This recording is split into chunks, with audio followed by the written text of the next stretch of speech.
Chapter number 8, Gravitation. Gravitation, and in this chapters we are going to study about the one of the fundamental forces in nature, that is a gravitational force ಅಂತ ಹೇಳ್ತೀವಿ. So ಅಂದರೆ ಈ ಚಾಪ್ಟರ್ದಲ್ಲಿ ನಾವೇನಪ್ಪ ಅಂತ ಹೇಳಿದರೆ ಗ್ರಾವಿಟೇಷನ್ಸ್ ಬಗ್ಗೆ, ಅಂದರೆ ಗುರುತ್ವಾಕರ್ಷಣೆ ಅಂತ ನಾವೇನು ಹೇಳ್ತೀವಲ್ಲ, ಆ ಗುರುತ್ವಾಕರ್ಷಣೆ ಬಗ್ಗೆ ನಾವೇನು ಮಾಡ್ತೀವಿ ಇಲ್ಲಿ ಈ ಚಾಪ್ಟರ್ದಲ್ಲಿ ನಾವು ಸ್ಟಡಿನ ಮಾಡ್ತೀವಿ. ಸರಿ, ಹಾಗಾದರೆ the first one is gravitation. Gravitation is nothing but what are gravitational force ಕೂಡ ಅಂತ ನಾವು ಹೇಳ್ಬೋದು. Right, that is the force of attraction between any two bodies. Here we have to concentrate. The gravitational force is always attractive force.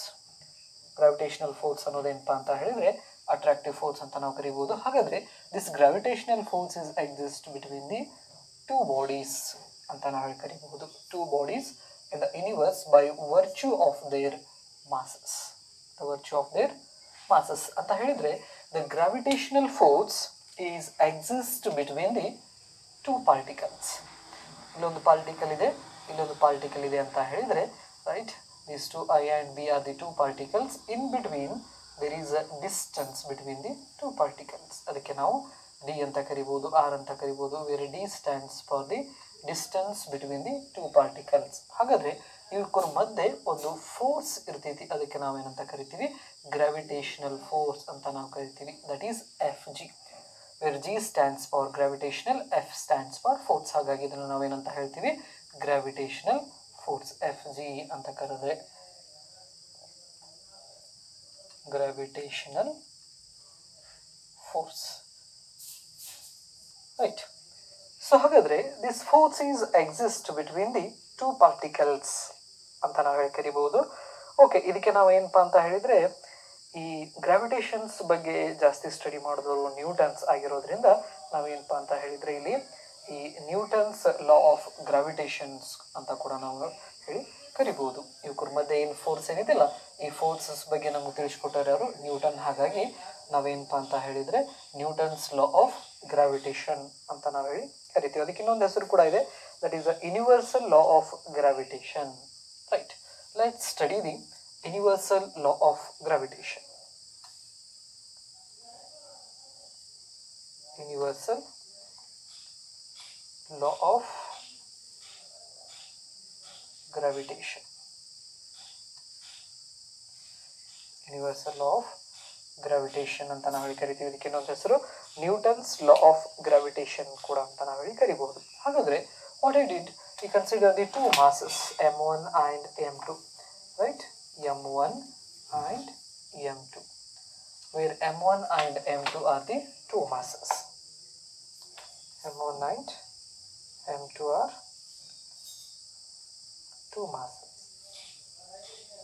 and these two masses are separated by a distance d, where d stands for what, that is the distance between the masses or bodies. Distance between the bodies. Distance between the two bodies ಅಂತ ನಾವು ಹೇಳಿ ಕರಿಬಹುದು. Okay, so ಹಾಗಾದ್ರೆ you observe that the force between these two objects is directly proportional to the force, this is the gravitational force, is directly proportional to the product of the magnitude of the masses m1 and m2. This is equation number 1. Right, so he squares the distance between these two bodies, the force suddenly decreases. Therefore the gravitational force is inversely depends on this d square. So ಇದಕ್ಕೆ ನಾವು inverse square law ಕೂಡ ಅಂತ ನಾವು ಹೇಳಿ ಕರಿತೀವಿ. ಇದಕ್ಕೆ it means the gravitational force or gravitational law obeys the inverse square law. Inverse square law ಅಂತ ನಾವು ಕರಿತೀವಿ. ಸೊ ಇನ್ವರ್ಸ್ ಸ್ಕ್ವೇರ್ ಲಾ ಅಂತ ಹೇಳಿದ್ರೆ ಇವಕ್ಕರ ಮಧ್ಯೆ ಇರತಕ್ಕಂಥ ಡಿಸ್ಟೆನ್ಸ್ ನಾವು ಸ್ಕ್ವೇರ್ ಮಾಡಿದಾಗ ಇವಕ್ಕರ ಮಧ್ಯೆ ಇರೋ ಫೋರ್ಸ್ ವ್ಯಾಲ್ಯೂ ಏನಾಗ್ತಿತ್ತು ಅಂದ್ರೆ ಸಡನ್ ಡಿಕ್ರೀಸ್ ಆಗ್ತೈತಿ. ಹಾಗಾಗಿ ಸೊ ಇದನ್ನ ನಾವು ಇನ್ವರ್ಸ್ ಸ್ಕ್ವೇರ್ ಲಾ ಅಂತ ಕರಿಬಹುದು. From equation 1 and 2, from equation 1 and 2 we can write the gravitational force is directly proportional to the product of magnitude of the masses and inversely proportional to the square of distance between them. So this is what, this is the gravitational force or universal gravitational law of gravitation ಅಂತ ಕರೀಬಹುದು, ಅಥವಾ Newton's law of gravitation ಅಂತ ಕರೀಬಹುದು. ಹಾಗಾದ್ರೆ Newton's law of gravitation says that what, the gravitational force is directly proportional to the product of magnitude of the masses and inversely proportional to the square of distance between the two bodies ಅಂತ ನಾವು ಹೇಳಿ ಕರಿತೀವಿ. ಇದನ್ನ statement ನೀವು ಬರ್ಕೋಬಹುದು. ಏನಂತ ಹೇಳ್ತಾ ಅಂತ ಹೇಳಿದ್ರೆ, the gravitational force of attraction is directly proportional to the product of magnitude of their masses and inversely proportional to the square of distance between the two bodies ಅಂತ ನಾವು ಹೇಳಿ ಕರಿಬಹುದು. ಸೊ ಹಾಗಾದ್ರೆ here we don't want this is equation number 3 ಅಂತ ಕೊಟ್ಟಿದ್ದಕ್ಕೆ, we don't want this directly proportional, therefore this Fg is equal to the G m1 m2 divided by d square ಅಂತ ನಾವು ಹೇಳಿ ಕರಿತೀವಿ, where G stands for what, where capital G stands for universal gravitational constant. Universal gravitational constant, ಇದಕ್ಕೆ ನಾವು universal gravitational constant ಅಂತ ನಾವು ಹೇಳಿ ಕರಿತೀವಿ. ಸೊ ಹಾಗಾದ್ರೆ the value of this G is, ಈ ಜಿ ವ್ಯಾಲ್ಯೂನ ಏನಪ್ಪಾ ಅಂತ ಹೇಳಿದ್ರೆ, G value is equal to 6.67 into 10 to the power minus 11, right, Newton meter square per kg square, Newton meter square per kg square ಅಂತ ನಾವು ಹೇಳಿ ಕರಿಬಹುದು, where G stands for what, that is the universal gravitational constant ಅಂತ ನಾವು ಹೇಳಿ ಕರಿತೀವಿ. ಹಾಗಾದ್ರೆ ಈ ಯೂನಿವರ್ಸಲ್ ಗ್ರಾವಿಟೇಷನಲ್ ಕಾನ್ಸ್ಟೆಂಟ್ ಅಂತ ನಾವು ಕರಿಬೇಕಪ್ಪ ಅಂತ ಹೇಳಿದ್ರೆ, ರೈಟ್, ಸೊ ಏನೇನು ಕಂಡೀಷನ್ಸ್ ಏನಪ್ಪಾ ಅಂತ ಹೇಳಿದ್ರೆ, ಅಂದ್ರೆ ಈ ಜಿ ವ್ಯಾಲ್ಯೂ ಎದ್ರ ಮೇಲೆ ಡಿಪೆಂಡ್ಸ್ ಇದೆ ಮತ್ತೆ ಎದ್ರ ಮೇಲೆ ಡಿಪೆಂಡ್ ಇಲ್ಲ ಅಂತ ನಾವು ನೋಡೋದಾದ್ರೆ, it does not depend on the nature and size of the bodies. ಹಾಗಾದ್ರೆ ಈ ಜಿ ಏನಿದೆಯಲ್ಲ, ಈ ಜಿ ಎದ್ರ ಮೇಲೆ ಡಿಪೆಂಡ್ ಇಲ್ಲಪ್ಪ ಅಂತ ಹೇಳಿದ್ರೆ, ಇವೆರಡು ಆಬ್ಜೆಕ್ಟ್ಸ್ ಇದಾವಲ್ಲ, ಇವೆರಡು ಆಬ್ಜೆಕ್ಟ್ಸ್ ನೇಚರು ಮತ್ತೆ ಸೈಜ್ ಮೇಲ್ಗಡೆ ಡಿಪೆಂಡ್ ಇಲ್ಲ. ಅಂದ್ರೆ ಇದ್ರ ನೇಚರ್ಸ್ ಏನಾದ್ರೂ ಆಗಿರ್ಬೋದು, ಕಟ್ಟಿಗೆ ಆದ್ರೂ ಆಗಿರ್ಬೋದು, ಕಲ್ಲಾದ್ರೂ ಆಗಿರ್ಬೋದು, ಏನಾದ್ರೂ ಪ್ಲಾಸ್ಟಿಕ್ ಆದ್ರೂ ಆಗಿರ್ಬೋದು, ಗ್ಲಾಸ್ ಆದ್ರೂ ಆಗಿರ್ಬೋದು, ಇವ್ರ ನೇಚರ್ ಸೈಜ್ ದೊಡ್ಡದಿರ್ಬೋದು, ಸಣ್ಣದಿರ್ಬೋದು, ರೈಟ್, ಹೆಂಗಾದ್ರೂ ಸೈಜ್ ಇರ್ಬೋದು, ಅದ್ರ ಮೇಲ್ಗಡೆ ಜಿ ವ್ಯಾಲ್ಯೂ ಏನು ಡಿಪೆಂಡ್ ಇಲ್ಲ. ನೆಕ್ಸ್ಟ್, ಅವೆರಡು ಆಬ್ಜೆಕ್ಟ್ ಮಧ್ಯೆ ಮೀಡಿಯಂ ಇದ್ರೂ ಕೂಡ ಜಿ ವ್ಯಾಲ್ಯೂ ಏನಿರ್ತೈತಿ, ಸೇಮ್ ಇರ್ತೈತಿ, ಇದೇ ವ್ಯಾಲ್ಯೂ ಬರ್ತೈತಿ. ಅಂದ್ರೆ ಇವೆರಡು ಆಬ್ಜೆಕ್ಟ್ಸ್ ಮಧ್ಯೆ ನಾನು ಏನಾದ್ರೂ ಇಲ್ಲೊಂದು ವುಡ್ ಅಥವಾ ಪ್ಲಾಸ್ಟಿಕ್ ಪೇಪರ್ನೋ ನಾ ಹಿಂಗಿಟ್ನಿಪ್ಪ ಅಂತ ಹೇಳಿದ್ರೆ, ಇವ್ರ ಮಧ್ಯೆ ಇರ್ತಕ್ಕಂಥ ಜಿ ವ್ಯಾಲ್ಯೂ ಏನಾಗೋದಿಲ್ಲ, ಚೇಂಜ್ ಆಗೋದಿಲ್ಲ ಅಂತ ನಾವು ಹೇಳಿ ಕರಿಬಹುದು. ನೆಕ್ಸ್ಟ್, ಈ ಜಿ ವ್ಯಾಲ್ಯೂ ಏನಪ್ಪಾ ಅಂದ್ರೆ ಟೆಂಪರೇಚರು, ಪ್ರೆಷರು ಮತ್ತೆ ಬೇರೆ ಬೇರೆ ಪ್ಲೇಸಸ್ ಕಡೆ ನಾವು ಹೋದ್ರೂ ಕೂಡ ವ್ಯಾಲ್ಯೂ ಏನಾಗೋದಿಲ್ಲ, ಜಿ ವ್ಯಾಲ್ಯೂ ಚೇಂಜ್ ಆಗೋದಿಲ್ಲ. ಹಾಗಾಗಿ ನಾವು ಈ ವ್ಯಾಲ್ಯೂನ ನಾವೇನಂತ ಕರಿತಾ ಇದೀವಿ, ಯೂನಿವರ್ಸಲ್ ಗ್ರಾವಿಟೇಷನಲ್ ಕಾನ್ಸ್ಟೆಂಟ್ ಅಂತ ನಾವು ಹೇಳಿ ಕರಿತೀವಿ. Universal gravitational constant, it's G capital G is equal to 6.67 into 10 to the power minus 11 Newton meter square per kg square ಅಂತ ನಾವು ಹೇಳಿ ಕರಿಬಹುದು. ಸೊ ಹಾಗಾದ್ರೆ ಇದು SI ಯೂನಿಟ್ ಅಂದ್ರೆ ಗ್ರಾವಿಟೇಷನಲ್ ಕಾನ್ಸ್ಟೆಂಟ್ ಇದೆ, SI ಯೂನಿಟ್ ಕೂಡ ಕೇಳಬಹುದು, ಅಥವಾ ವ್ಯಾಲ್ಯೂ ಕೂಡ ಲಾಸ್ಟ್ ಇಯರ್ದಲ್ಲಿ what is the value of gravitational constant ಅಂತ 1 ಮಾರ್ಕ್ಸ್ ಕ್ವಶನ್ಸ್ ಅನ್ನ ಕೇಳಿದ್ರು.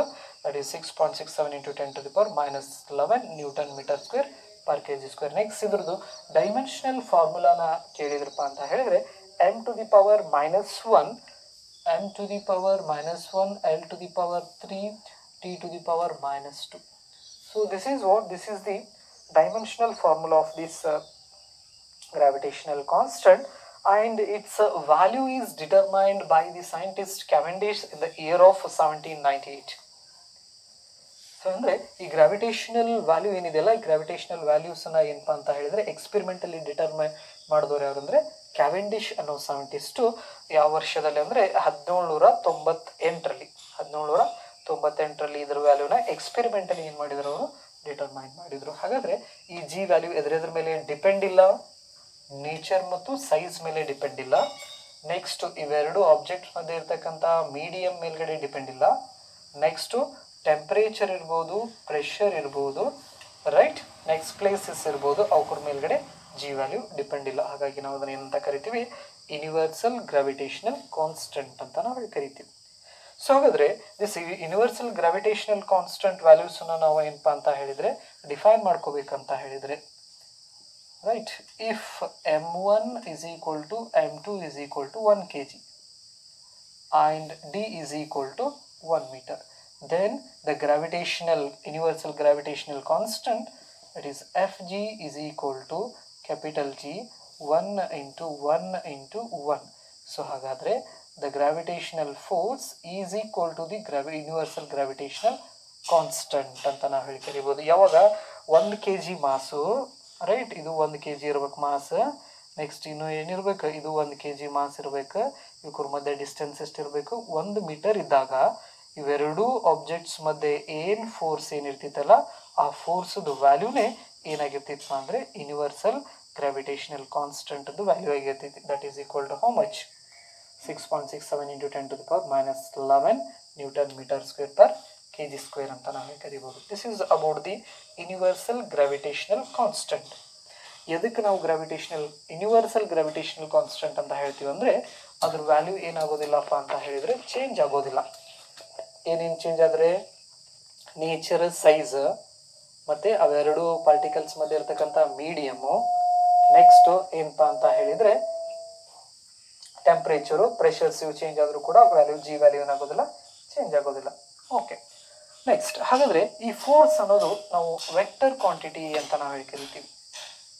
ರೈಟ್, ಫೋರ್ಸ್ ಅನ್ನೋದು ಏನಪ್ಪ ಅಂತ ಹೇಳಿದರೆ ವೆಕ್ಟರ್ ಕ್ವಾಂಟಿಟಿ. ಹಾಗಾಗಿ ಈ ನ್ಯೂಟನ್ಸ್ ಲಾ ಆಫ್ ಗ್ರಾವಿಟೇಷನ್ಸ್ ಏನಿದೆಯಲ್ಲ, ಈ ಇಕ್ವೇಷನ್ಸನ್ನ ನಾವು ವೆಕ್ಟರ್ ಫಾರ್ಮ್ದಲ್ಲಿ ನಾವೇನು ಮಾಡಬೇಕು, ಬರಿಬೇಕು.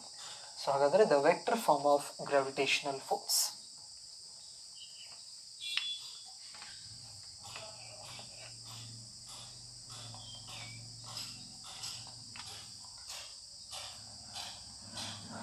Vector form of gravitational force.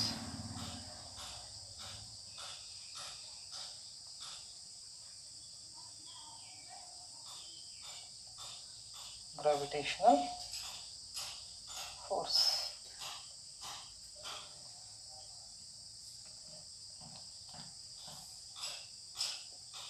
M1, M2 and distance is d. Right, ಹಾಗಾದರೆ ಈ ಡಿಸ್ಟೆನ್ಸನ್ನು ನಾವು ಏನಪ್ಪ ಅಂತ ಹೇಳಿದರೆ ಇದ್ರದ್ದು ಯೂನಿಟ್ ವೆಕ್ಟರ್ ತೊಗೊಳ್ಳೋದಾದರೆ ಡಿ ಕ್ಯಾಪ್ ಅಂತ ನಾವು ಹೇಳಿ ಬರಿಬೋದು. D cap stands for the unit vector ಅಂತ ನಾವು ಹೇಳಿ ಕರಿತೀವಿ. ಹಾಗಾದರೆ ಗ್ರಾವಿಟೇಷನಲ್ ಫೋರ್ಸ್ ಯಾವಾಗಲೂ ಏನಪ್ಪ ಅಂದರೆ ಅಟ್ರಾಕ್ಟಿವ್ ಫೋರ್ಸ್ ಆಗಿರ್ತೈತಿ. The gravitational force is always attractive. Always attractive. Okay, so hagadre the gravitational force is equal to G is a universal gravitational constant, m1 m2 divided by d square into d cap. So hagadre this is what, this is the vector form of gravitational force. So gravitational force the vector form anna ನಾವು ಬರೆದ್ವಿ. next to the SI unit of this force is Newton ಅಂತ ನಾವು ಹೇಳಿ ಕರಿಬಹುದು. Okay, next the characteristic of this gravitational force. ಹಾಗಾದರೆ ಈ gravitational ಫೋರ್ಸದು ಏನೇನು characteristics ಏನಪ್ಪ ಅಂತ ಹೇಳಿದರೆ, ಒಂದೊಂದೇ ಹೇಳ್ಕೊತಾ ಹೋಗ್ತೀನಿ. ಹಾಗೆ the gravitational force is always attractive force ಒಂದು. Next the gravitational force is weakest force in nature. Gravitational force ಏನಪ್ಪ ಅಂತ ಹೇಳಿದರೆ ವೀಕೆಸ್ಟ್ ಫೋರ್ಸ್ ಇನ್ ನೇಚರ್ ಅಂತ ನಾವು ಹೇಳಿ ಕರಿಬಹುದು. ನೆಕ್ಸ್ಟು ಹಾಗಾದರೆ ಈ ಗ್ರಾವಿಟೇಷನಲ್ ಫೋರ್ಸ್ದಲ್ಲಿ ಎಕ್ಸ್ಚೇಂಜ್ ಪಾರ್ಟಿಕಲ್ಸ್ ಮಾಸ್ m1ದಿಂದ m2 ಮಧ್ಯೆ ಯಾವ ಫೋರ್ಸ್ ಇದೆ, ಇಲ್ಲಿ ಅಟ್ರಾಕ್ಟಿವ್ ಫೋರ್ಸ್ ಇದೆ. ಸೊ ಹಾಗಾದರೆ ಈ ಅಟ್ರಾಕ್ಟಿವ್ ಫೋರ್ಸ್ ಬರಬೇಕಪ್ಪ ಅಂತ ಹೇಳಿದರೆ there must be a exchange particle between m1 to m2 and m2 to m1. So ಅವು ಯಾವುದಪ್ಪ ಅಂದರೆ ಗ್ರಾವಿಟಾನ್ಸ್ ಅಂತ ನಾವು ಕರಿತೀವಿ. Gravitons are the exchange particle. Gravitons are exchange particles between m1 and m2 ಅಂದರೆ ಎರಡು ಪಾರ್ಟಿಕಲ್ಸ್ ಮಧ್ಯೆ ಏನಪ್ಪ ಅಂತ ಹೇಳಿದ್ರೆ ಗ್ರಾವಿಟೇಷನಲ್ ಫೋರ್ಸ್ ಇರ್ತೈತಿ. ಆ ಗ್ರಾವಿಟೇಷನಲ್ ಫೋರ್ಸ್ ಬರಬೇಕಪ್ಪ ಅಂತ ಹೇಳಿದ್ರೆ the force of attractions between the two masses is due to the exchange of this gravitons between the two objects. So ಅಂದರೆ ಇವೆರಡರ ಮಧ್ಯೆ ಗ್ರಾವಿಟೇಷನಲ್ ಫೋರ್ಸ್ ಐತೆ ಅಂದರೆ ಇವೆರಡು ಆಬ್ಜೆಕ್ಟ್ಸ್ದಲ್ಲಿ ಏನು ಎಕ್ಸ್ಚೇಂಜ್ ಆಗಿರ್ತಾವಪ್ಪ ಅಂತ ಹೇಳಿದರೆ ಗ್ರಾವಿಟಾನ್ಸ್ ಅಂತ ನಾವು ಹೇಳಿ ಕರಿತೀವಿ. Gravitons are the elementary particles. Due to the exchange of those particles there is a force of attraction between the two bodies. So this is all about the gravitational constant and gravitational force anta ನಾವು ಕರಿತೀವಿ. Next ನೋಡೋದಾದ್ರೆ next point, it is a central force. The gravitational force is a central force and its direction is always the line joining the center of the two masses. Gravitational forces ನಾವೇನಪ್ಪ ಅಂತ ಹೇಳಿದ್ರೆ central force ಅಂತ ನಾವು ಹೇಳಿ ಕರಿತೀವಿ. Central force ಅಂದರೆ ಎರಡು ಮಾಸ್ದಿಂದ ಏನಪ್ಪ ಅಂತ ಹೇಳಿದರೆ ಎರಡು ಮಾಸದ್ದು ಸೆಂಟರ್ಸ್ದಿಂದ ನಾವು ಒಂದು ಲೈನನ್ನು ಡ್ರಾ ಮಾಡಿದರೆ ಇದೊಂದು ಪಾರ್ಟಿಕಲ್ ಇದೆ, ಇದೊಂದು ಪಾರ್ಟಿಕಲ್ ಇದೆ, ಇದು ಸೆಂಟರ್ ಆ್ಯಂಡ್ ಸೆಂಟರ್. ಸೊ ಹಾಗಾದರೆ ಇವೆರಡು ಸೆಂಟರ್ ಆಫ್ ಮಾಸ್ ಕೂಡ ಅಂತ ನಾವು ಹೇಳ್ಬೋದು, ಇದನ್ನು ಸೆಂಟರ್ ಆಫ್ ಮಾಸ್. ಸೊ ಹಾಗಾದರೆ ಇದರ ಸೆಂಟರ್ ಆಫ್ ಮಾಸ್ದಿಂದ ಈ ಸೆಂಟರ್ ಆಫ್ ಮಾಸ್ ಮೇಲ್ಗಡೆ ಒಂದು ಲೈನನ್ನು ನಾವು ಡ್ರಾ ಮಾಡಿದಪ್ಪ ಅಂತ ಹೇಳಿದರೆ ಗ್ರಾವಿಟೇಷನಲ್ ಫೋರ್ಸ್ ಯಾವಾಗಲೂ ಈ ಲೈನದ ಮೇಲ್ಗಡೆನೇ ಇರ್ತೈತಿ. ಇದು ಅಟ್ರಾಕ್ಷನ್ಸ್ ಆಗಿರೋದ್ರಿಂದ right, it is always attraction ಫೋರ್ಸನ್ನು ಏನಪ್ಪ ಅಂತ ಹೇಳಿದರೆ ನಾವು ಈ ಥರ ಎರೋ ಮಾರ್ಕ್ಸ್ದಿಂದ ನಾವೇನು ಮಾಡ್ತೀವಿ, ತೋರಿಸ್ತೀವಿ ನಾವು. ಅಂದರೆ ಇದೇ ಲೈನ್ ಮೇಲ್ಗಡೆ ಇರ್ತೈತಿ. ಇದಕ್ಕೆ ನಾವು ಸೆಂಟ್ರಲ್ ಫೋರ್ಸ್ ಅಂತ ನಾವು ಹೇಳಿ ಕರಿತೀವಿ. ಯಾವ ಫೋರ್ಸಸ್ಸು ಸೆಂಟ್ರಲ್ ಫೋರ್ಸ್ ಆಗಿರ್ತಾವಲ್ಲ ಅವಕ್ಕೆ ನಾವು ಕನ್ಸರ್ವೇಟಿವ್ ಫೋರ್ಸಸ್ ಕೂಡ ಅಂತ ನಾವು ಹೇಳಿ ಕರಿತೀವಿ. That is the next characteristic of this gravitational force.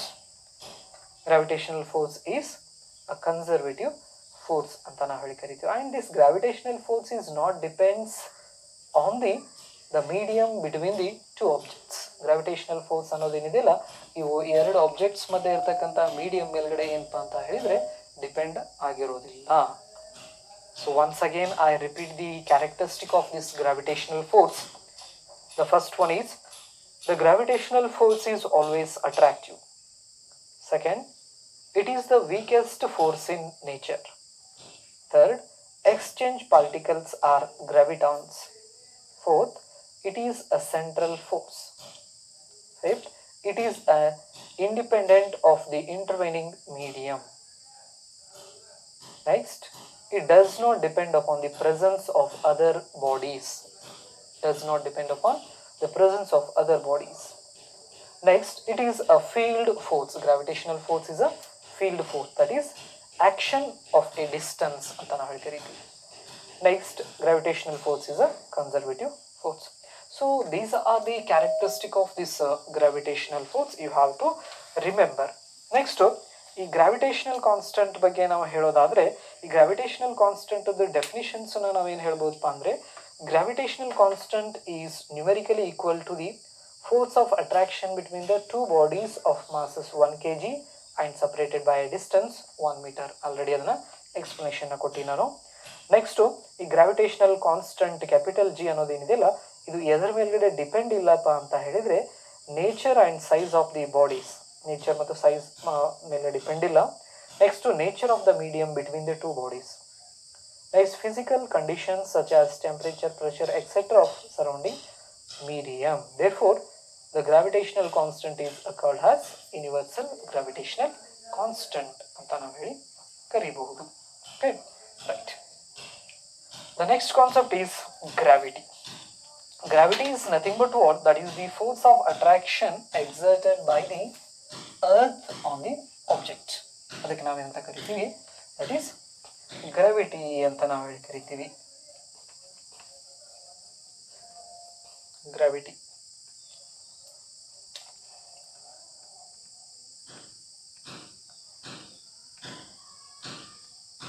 Gravity ಅಂತ ನಾವು ಹೇಳಿ ಕರಿಬೇಕಾದ್ರೆ ರೈಟ್, ಈಗ ಒಂದು ಆಬ್ಜೆಕ್ಟ್ ಇದೆ ರೈಟ್. ಈ ಆಬ್ಜೆಕ್ಟ್ಸನ್ನು ನಾ ಏನಪ್ಪ ಅಂತ ಹೇಳಿದರೆ ಇಲ್ಲಿಂದ ಆಬ್ಜೆಕ್ಟ್ಸನ್ನು ನಾನು ಕೈ ಬಿಟ್ಟನೆ ಅಂದರೆ ಈ ಆಬ್ಜೆಕ್ಟ್ ಏನಾಗ್ತೈತಿ, ಕೆಳಗೆ ಹೋಗ್ತೈತಿ. ಅದೆಲ್ಲರಿಗೂ ಗೊತ್ತಿರೋದೆ. ಸೊ ಹಾಗಾದರೆ ಇದು ಕೆಳಗೆ ಹೋಗ್ಬೇಕಪ್ಪ ಅಂತ ಹೇಳಿದರೆ ಇದ್ರ ಮೇಲ್ಗಡೆ ಏನೋ ಗ್ರಾವಿಟೇಷನಲ್ ಫೋರ್ಸ್ ಆ್ಯಕ್ಟ್ ಆಗ್ತಾ ಇದೆ. ಸೊ ಹಾಗಾದರೆ that force is produced by the earth right. ಅದಕ್ಕೆ ನಾವೇನಪ್ಪ ಅಂತ ಹೇಳಿದರೆ ಆ ಅರ್ತ್ ಫೋರ್ಸ್ದಿಂದ ಏನಾಗ್ತಾ ಇದೆ, ಆಬ್ಜೆಕ್ಟು ಅದರ ಕಡೆ ಹೋಗ್ತಾ ಇರೋದ್ರಿಂದ ನಾವು ಅದಕ್ಕೆ ಗ್ರಾವಿಟಿ ಅಂತ ನಾವು ಹೇಳಿ ಕರಿಬಹುದು.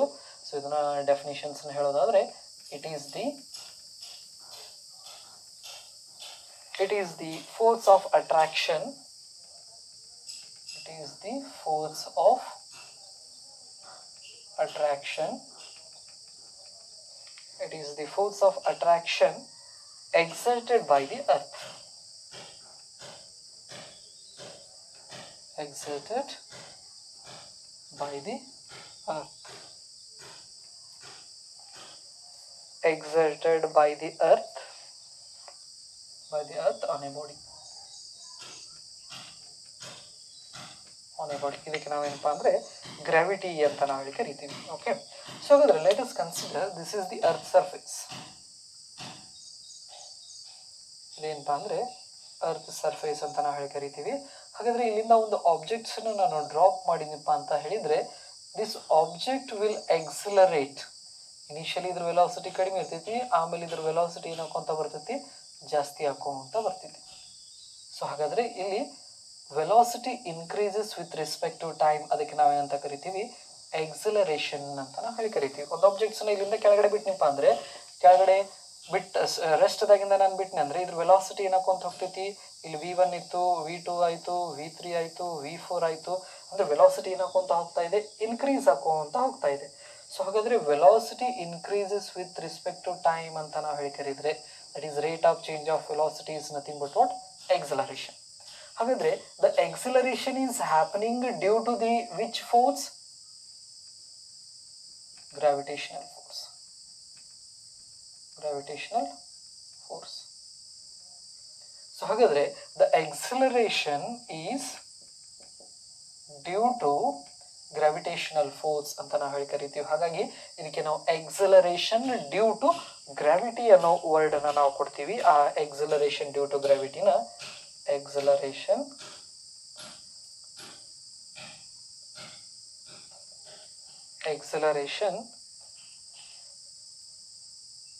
Due to gravity. ಸೊ ಈ ಎಕ್ಸಲರೇಷನ್ ಡ್ಯೂ ಟು ಗ್ರಾವಿಟಿನ ನಾವು ಜಿದಿಂದ ಬಡಿತೀವಿ. ಇದರದ್ದು SI ಯೂನಿಟ್ ಕೂಡ ಮೀಟರ್ ಪರ್ ಸೆಕೆಂಡೇ. SI ಯೂನಿಟ್ ಮತ್ತು ಡೈಮೆನ್ಷನಲ್ ಫಾರ್ಮುಲಾ ಎಕ್ಸಲರೇಷನ್ಸ್ ಅಂತ ಬರಿತೀವಿ, metre per second square acceleration. And its dimensional formula is m to the power 0, l to the power 1, t to the power minus 2. Right, and this acceleration is which quantity? It is a vector quantity. Right, acceleration due to gravity is also vector quantity, and its direction is always towards the center of the earth. Centre of earth. ಅದರದ್ದು direction ಯಾವಾಗಲೂ ಅರ್ಥದ centre ಕಡೆನೇ ಇರ್ತೈತಿ. ಅದರದ್ದು acceleration due to gravity ಅಂತ ನಾವು ಹೇಳಿ ಕರಿತೀವಿ. ಸೊ ಹಾಗಾದರೆ let's see the relation between the acceleration due to gravity and gravitational constant. So gravitational ಕಾನ್ಸ್ಟೆಂಟನ್ನು ನಾವು ಕ್ಯಾಪಿಟಲ್ G ಅಂತ ಕರಿತೀವಿ. ಅದೇ ಎಕ್ಸಲರೇಷನ್ ಡ್ಯೂ ಟು ಗ್ರಾವಿಟಿನ ನಾವು ಸ್ಮಾಲ್ g ಅಂತ ಕರಿತೀವಿ. ಹಾಗಾದರೆ ಯಾವುದ್ಯಾವುದ್ರ ಮಧ್ಯೆ ರಿಲೇಷನ್ಸನ್ನು ನೋಡೋಣ. That is the gravitational constant G and the acceleration due to gravity small g. So let the discuss about the relation between the acceleration due to gravity and the gravitational constant.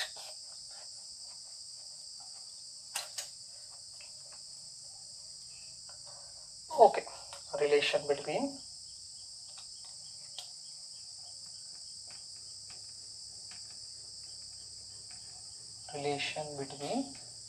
capital G ಅಂದರೆ universal gravitation constant and small g ಅಂದರೆ this is acceleration due to gravity.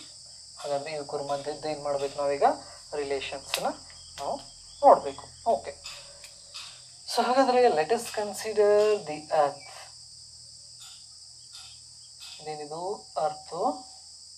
So ಹಾಗಾದರೆ this is the centre of the earth. So ಈ ಅರ್ಥದ ರೇಡಿಯಸ್ಸನ್ನು ನಾವೇನಂತ ತಗೊಳ್ಳೋಣ, capital R ಅಂತ consider ಮಾಡ್ಕೊಳ್ಳೋಣ. Where capital R stands for the capital R.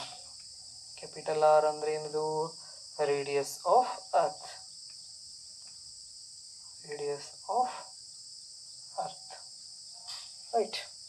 Next ಹಾಗಾದರೆ ಈ ಅರ್ಥದ ಮಾಸ್ ಎಷ್ಟೈತಪ್ಪ ಅಂದರೆ ಕ್ಯಾಪಿಟಲ್ ಎಮ್ ಅಂತ ತಗೊಳ್ಳೋಣ. Capital M stands for mass of earth. Mass of earth ಅಂತ ನಾವು ಹೇಳಿ ತಗೋತೀನಿ. Okay right. ಸೊ ಹಾಗಾದರೆ above this surface or on this surface, let us consider a small mass. ಇದ್ರ ಮೇಲ್ಗಡೆ ಒಂದು ಮಾಸ್ ಇದೆ, ಇದ್ರದ್ದು ಮಾಸನ್ನು ಎಮ್ ಅಂತ ನಾವು ತಗೊಳ್ಳೋಣ. ಸೊ ಎಮ್ ಅಂದರೆ ಮಾಸ್ ಆಫ್ ಆಬ್ಜೆಕ್ಟ್ ಅಂತ ನಾವೇನು ಕನ್ಸಿಡರ್ ಮಾಡ್ಕೋಣ. Okay.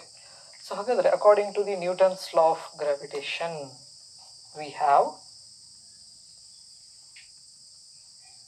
have Newton's law of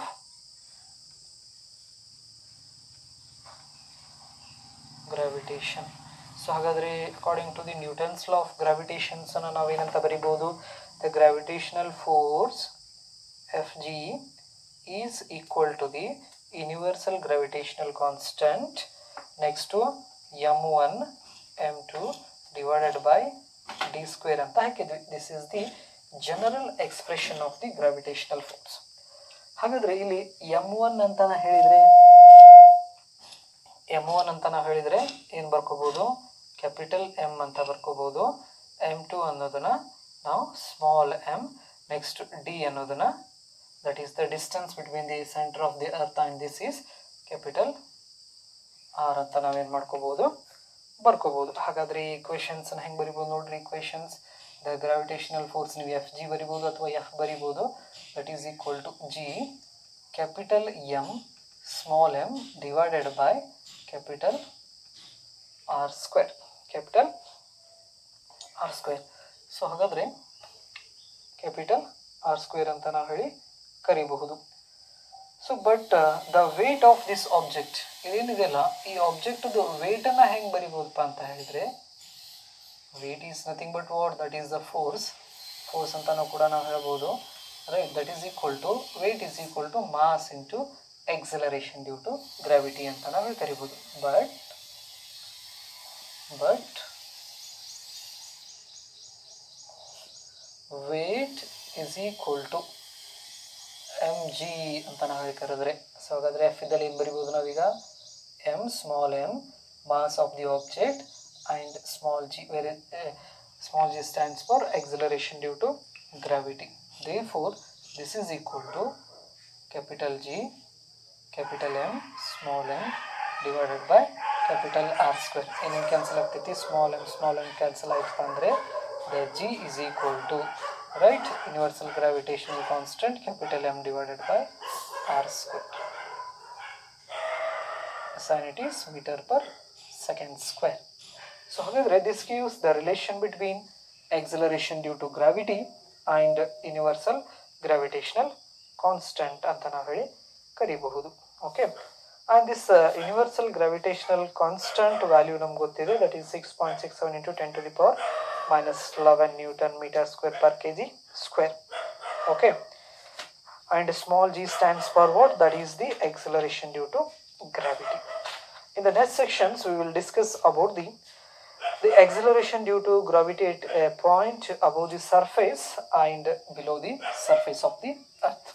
So ಅಂದರೆ ಈ g value ಈ ಅರ್ತ್ ಸರ್ಫೇಸ್ ದಿಂದ ನಾವು ಮೇಲ್ ಹೋದರೆ what happens to the value of the small g, ಅದೇ ನಾವು ಸರ್ಫೇಸ್ದಿಂದ ಟುವರ್ಡ್ಸ್ ದಿ ಸೆಂಟರ್ ಬಂದರೆ ಈಗ ಎಕ್ಸಲರೇಷನ್ ಡ್ಯೂ ಟು ಗ್ರಾವಿಟಿಗೆ ಏನಾಗ್ತೈತಿ ಅನ್ನೋದನ್ನು ಏನಪ್ಪ ಅಂದರೆ ನೆಕ್ಸ್ಟ್ ಸೆಷನ್ಸ್ದಲ್ಲಿ ನಾನು ಡಿಸ್ಕಷನ್ನ ಮಾಡ್ತೀನಿ. ಓಕೆ.